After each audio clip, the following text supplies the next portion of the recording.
우리는 어제 말씀까지 우상제물을 먹는 말씀에 대하여 살펴보았습니다. 우상제물을 먹는 말씀을 통해서 우리가 중요하게 배울 수 있는 삶의 두 가지 기준을 우리가 보았었습니다. 첫 번째는 나의 유익, 나의 자유를 위하여 살아가는 것이 아니라 남의 유익을 구하며 살아가라는 것입니다. 두 번째는 먹든지 마시든지 무엇을 하든지 하나님의 영광을 위하여 살아가라는 겁니다. 우리가 자유가 있을 때에 우리를 위하여서 그것을 남용하는 것이 아니라 남을 위하여서, 그러나 남을 위하여서만 살아간다면 그것이 하나님을 기쁘게 할 수가 없는 일들이 발생하기 때문에 하나님의 영광을 기준으로 먹고 마시고 살아가라는 것이 바로 또한 어제 말씀을 통해서 우리에게 배울 수 있는 그러한 놀라운 진리였습니다. 근데 이 말씀을 하고 나서 오늘 그 11절 이후의 말씀에서는 예배에 대해서 말씀하는데요. 이 예배에 대해서 11장 이후에서는 예배에 대해서 말씀을 하는데, 이 예배에 대해서 말씀을 할 때 이게 예배의 세 가지의 문제점에 대해서 말씀합니다. 첫 번째는 여자가 머리를 가리는 그러한 문제하고요. 두 번째는 무분별한 성찬에 대한 문제하고, 세 번째는 무분별한 은사에 대해서 말씀하는데, 이 세 가지의 공통점은 무엇이냐면 나에게 있는 그 자유를 무분별하게 예배 안에서 행하고자 하였기 때문에 이루어졌던 문제가 바로 이 세 가지의 문제입니다. 오늘 11장 2절 말씀서부터는 여자가 머리를 가리는 문제에 대하여서 오늘 사도가 말합니다. 먼저 이 말씀을 이해하기 위해서는 그 시대의 그러한 전통과 그 상황들을 이해할 필요가 있었습니다. 이 고린도 지역, 헬라 지역은요, 이 여성이나 남성이나 의복이 비슷했다라고 합니다. 근데 남자와 여자 사이에 차이가 있는 한 가지가 있었는데, 여성 같은 경우에는 머리에 무엇인가를 썼습니다. 칼룸마라고 하는 그러한 천으로 머리를 덮었다라고 합니다. 근데 문제는 무엇이냐 하면 이 고린도 교회에 나오는 여자 성도들 가운데에 기도나 예언을 할 때에 그 칼룸마를 벗었던 것 같아요. 그러다 보니까 그 교회에 나와서 예배드렸던 다른 사람들이 그 여성들에 대하여서 이해하지 못하는 그러한 일들이 발생했었죠. 특히 이 여성이 칼룸마를 벗는다라는 그러한 의미 속에는 무엇이 있냐 하면, 이 음행을 행하는 여인들이 칼룸마를 벗었던 그러한 또 일들도 있었기 때문에 교회 안에서 칼룸마를 벗는다라는 것이 문제가 될 수밖에 없었습니다. 근데 이 여인들 나름대로는 자신들이 하나님 앞에서의 자유와 그러한 권리가 있기 때문에 그것을 충분히 할 수 있었다라는 것이 바로 이 고린도 교회 안에서 또 있었던 그러한 문제이죠. 그러나 이 문제는 분명히 전통적이며 그 시대의 문화를 담고 있는 그러한 사건입니다. 그런데 사도는 그 시대의 문화, 머리에 무엇을 쓰는 것을 문제를 가지고 오늘 사도는 그것뿐만 아니라 교회 안에 반드시 있어야 될 남자와 여자 사이의 질서에 대하여서, 또한 차이에 대하여서 말씀하고 있습니다. 오늘날 이 시대에는 남자와 여자를 이야기할 때 평등하고 차별 없는 그러한 것을, 우리는 모두 그러한 상식을 가지고 있습니다. 이것이 차이가 있고 또한 질서가 있다라고 이야기하게 되면 차별이 아니냐, 또한 그것이 문제가 있는 것이 아니냐라고 말씀을 하죠. 그러나 오늘 말씀을 보게 되면요, 근데 우리가 성경적으로 항상 생각을 해야 되지 않겠습니까? 오늘 말씀을 보게 되면 남녀 간의 차이와 함께 질서가 있다는 것을 말씀함으로 오늘 말씀은 시작합니다. 이것은 그 시대의 문화뿐만 아니라 오늘날에도 지금 이것을 우리가 이해하는 것이 굉장히 중요합니다. 3절 말씀에 이렇게 말씀하세요. 그러나 나는 너희가 알기를 원하노니 각 남자의 머리는 그리스도요 여자의 머리는 남자요 그리스도의 머리는 하나님이시니라. 나는 너희가 알기를 원하노니, 사도는 이것을 알기를 원해요. 단순히 이 머리를 가리는 문제뿐만 아니라 이러한 기본적인 생각을 너희가 가져야 된다는 겁니다. 이게 성경적이라는 것이에요. 이것이 사도의 그러한 권위로서 말하는 겁니다. 알아야 될 것이 무엇입니까? 각 남자의 머리는 그리스도요, 그리고 여자의 머리는 남자요, 그리스도의 머리는 하나님이시라는 겁니다. 남자의 머리로서 그리스도가 있고, 동일하게 여자의 머리로서 남자가 있고, 그리스도의 머리로서 하나님이 계시다라는 겁니다.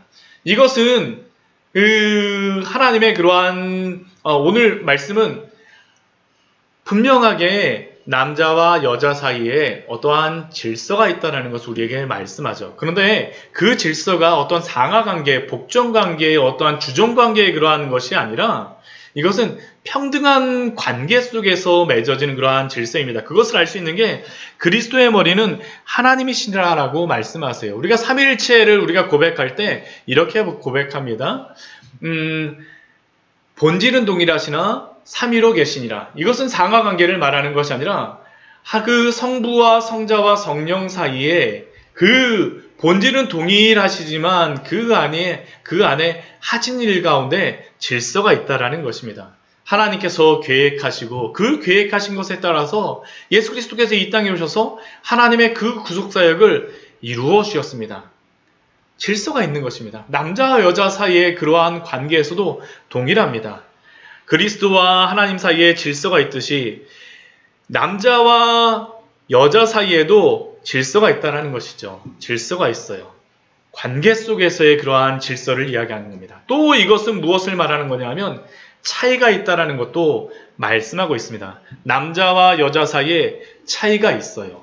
그래서 이 질서의 그러한 문제에 대하여서 문화적으로 설명하는 게 4절과 5절 말씀입니다. 남자로서 머리에 무엇을 쓰고 기도나 예언을 하는 자는 그 머리를 욕되게 하는 것이요. 만약 그 머리에 무엇인가를 쓰고 한다라고 하는 것은 어떠한 다른 질서가 그 위에 있다라는 겁니다. 근데 그렇지 않습니다. 왜 그렇습니까? 그리스도가 그 위에 질서로 있기 때문에 쓰지 말라라는 겁니다. 그러나 여자로서 머리에 쓴 것을 벗고 기도나 예언을 하는 자는 그 머리를 욕되게 하는 것이니 왜 그렇습니까? 바로 그 위에 남자라는 질서가 있다는 것을 말씀하고 있습니다. 근데 이것은 아까도 말씀드렸던 것 같이 상하 간의 이러한 관계로 하기보다는 질서상에서의 평등함 속에 있는 그러한 질서를 이야기하는 것입니다. 평등함 속에서의 그 문화 속에서 말씀하고 있는 것이에요. 그리고 만약 여자가 머리에 무엇을 쓰고 하지 않는다라고 하는 것은 그 질서를 인정하지 않게 되는 것이죠. 이것은 또한 남자 간의 차이도 인정하지 않는다라는 것이 그 안에 내포되어 있어요. 남자와 여자 사이가 차이가 없다라는 것이 그 안에 있는 겁니다. 그런데 이러한 것들이 발생하게 되면 어떤 일이 벌어지게 되겠습니까? 무질서하게 되는 것이죠. 무질서하게 되는 것들. 사실은 이게 오늘날 이 시대에도 굉장히 중요한 문제입니다. 페미니즘과 또한 동성애의 문제. 제가 이 남자와 여자의 질서의 문제를 이야기하면서 갑자기 동성애의 문제를 이야기해서 왜 이렇게 목사님이 말씀하시나 의아한 분들이 계시겠지만 이게 굉장히 중요합니다. 왜냐하면 동성애라고 하는 것이 무엇입니까? 남자와 여자 사이에 차이가 있음을 인정하지 않는 것이죠. 그 차이와 역할에 따라서 행해야 될 것들이 있는데 동성애는 어떻습니까? 하나님의 그 질서를 무시하는 것이 바로 동성애입니다. 그래서 여자와 남자 사이에 질서가 있고 또한 차이가 있다라는 것을 우리가 인정하는 것은 역사적으로나 또한 이 하나님의 질서 안에서도 이것이 반드시 필요합니다. 오늘 사도가 그것을 말하는 것이에요. 단순히 머리에 무엇을 썼냐를 말하는 것이 아니라 하나님의 그 질서 안에서 남자와 여자 사이에 질서가 있고 차이가 있다는 것을 말씀합니다. 그것을 알 수 있는 것이 무엇입니까? 오늘 사도는 그냥 그것이 내 의견이다 그것을 말하는 게 아니고요. 이것을 성경의 말씀을 가져와서 이것을 충분히 논증을 합니다.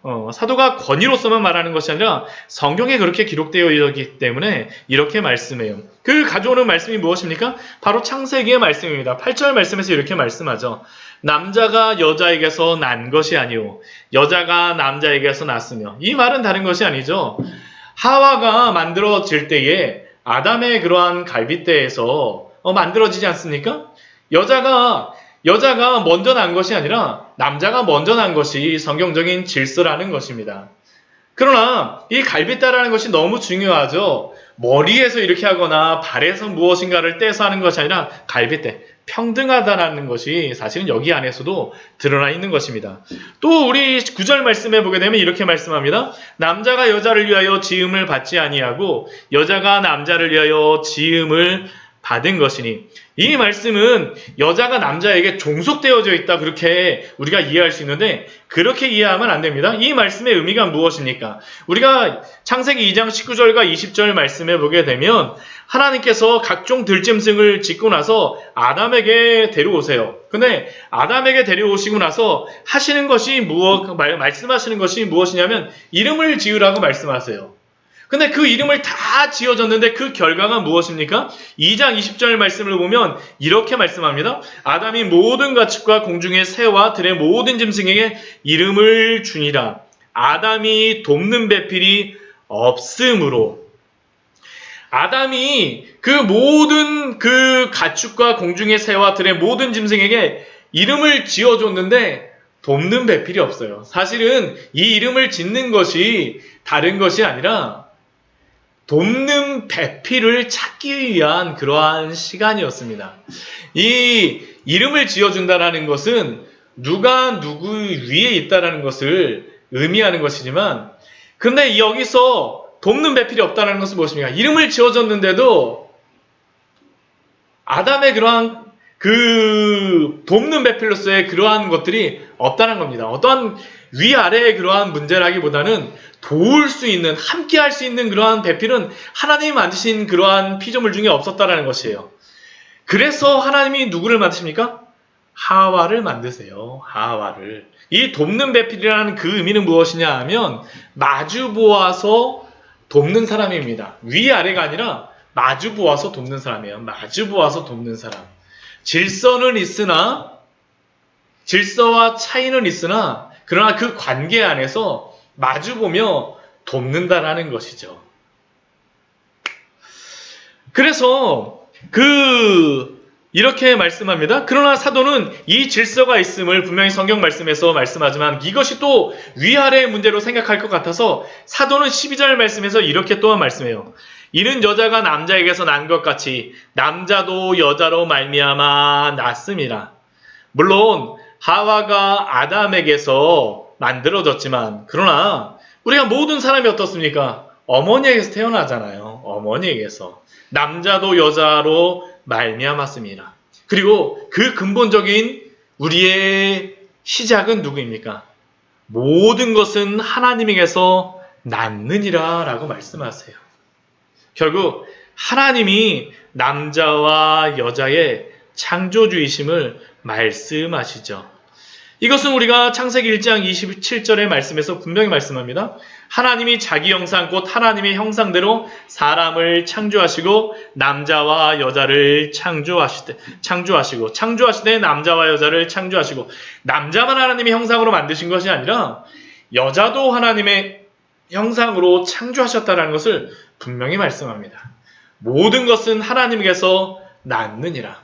그러나 하나님 오늘 말씀을 통해서 우리에게, 사도를 통해서 주시는 말씀이 무엇입니까? 남자와 여자 간에 질서가 있다라는 것과 또한 차이가 있다라는 것을 우리에게 말씀합니다. 그래서 고린도 교회 그 여자 성도들에게 말씀하죠. 너희가 교회의 질서를 따라서 또한 남자와 여자가 유별함을, 그 차이를 따라서 머리에 쓰라는 것입니다. 안 쓰게 되면 어떤 일이 발생할까요? 주변의 사람들이 시험이 들어요. 그러니까 그 머리에 써야 된다라는 겁니다. 써야 된다라는 것이죠. 오늘 13절 말씀은 이렇게 말씀하고 있습니다. 너희는 스스로 판단하라. 그 여자를 향하여서 머리에 쓰고 있는 것이 나는 괜찮아라고 하는 것이 뿐만 아니라 하나님이 주신 그 질서를 따라서 판단해 보라는 것이죠. 또한 그 차이를 생각해 보라는 것입니다. 본성이 너희에게 가르치지 아니하느냐. 우리의 본성에서는 남자와 여자가 차이가 있다는 것을 분명히 말씀하고 있지 않느냐라는 것입니다. 그래서 16절 말씀에 이렇게 결론적으로 말합니다. 논쟁하려는 생각을 가진 자가 있을지라도 우리에게나 하나님의 모든 교회에게는 이런 관례가 없느니라. 질서를 벗어나서 여자가 있을 수 없고 질서를 벗어나서 또한 남자가 있을 수 없다라는 것입니다. 차이를 인정하며 질서를 인정하며 논쟁하는 것이 아니라 남의 유익을 위하여서 하나님의 영광을 위하여서 행하라는 것이 바로 오늘 말씀을 통하여서 우리에게 말씀하는 그러한 중요한 말씀입니다. 오늘 말씀은 그냥 그러나 단순히 여자가 머리에 쓰는 것만을 말씀하고 있지 않습니다. 가정에서 남편과 아내의 질서에 대하여서도 사실 우리가 곰곰이 생각해야 될 문제이고요. 또한 이 시대에 논쟁이 되고 있는 페미니즘, 여성과 남성의 위치와 역할에 대하여서, 또한 동성에 대하여서도 오늘 말씀은 또한 우리에게 분명히 말씀하고 있습니다. 그러나 우리의 기준은 무엇이겠습니까? 하나님의 말씀입니다. 세상이 말하여서가 아니라 하나님이 오늘 우리에게 무엇을 말씀하시는지, 우리가 하나님의 말씀을 듣지 않으면 어떻게 됩니까? 남의 유익만을 구하면 어떻게 됩니까? 세상의 소리만을 듣게 되면 어떻게 합니까? 훅 흘러가 버리는 것입니다. 그리스도인은 시대의 흐름에 따라 살아가는 것이 아니라 하나님의 영광을 위하여, 그리고 그 기준은 성경의 진리에 따라 바르게 살아가야 됨을 분명히 기억하십시오. 오늘도 하나님의 말씀이 우리의 진리가 됨으로 말미암아 우리의 발의 그 등이요 빛으로서 살아가시는 우리 귀한 성도님들 되시기를 축원합니다. 같이 기도하도록 하겠습니다.